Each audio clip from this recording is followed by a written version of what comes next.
আচ্ছা, শিক্ষা প্রতিষ্ঠানে আচ্ছা, যদি এখানে টয়লেট না থাকে, হ্যাঁ এটা আপনারা বলবেন। আচ্ছা, আমাদের মাদ্রাসা হিজুলবাড়িয়া মাদ্রাসায় আপনার আচ্ছা একটু দেখাই দেন। আচ্ছা আরেকটা প্রশ্ন আমি করব যে হচ্ছে আপনাদের এই গ্রামে মানে ইউনিয়নে প্রবাসীর সংখ্যা দেখেন আমাদের যত উন্নয়ন আমরা কৃষির সাথে সম্পর্কিত সাথে করছি তার থেকে বেশি আমাদের উন্নয়নটা কিন্তু প্রবাসীদের কারণে হয়েছে।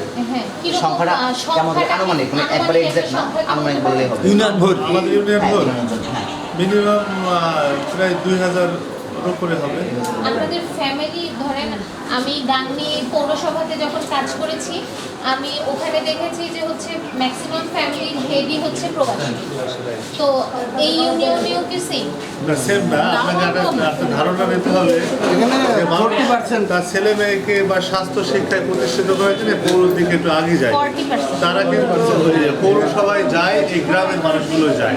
এই জন্য আপনি যেখানেই যান মনে হয় যে তারা সবাই প্রবাসী, কিন্তু তারা ছেলে মানুষ করার জন্য স্বাস্থ্যকর পরিবেশের জন্য চলে যায়, কিন্তু গ্রাম থেকে তারা যায়।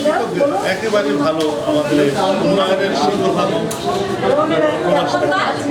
আমরা হচ্ছে কৃষি অফিস থেকে খবর পেয়েছিলাম যে এই সাহারবাটি মোটামুটি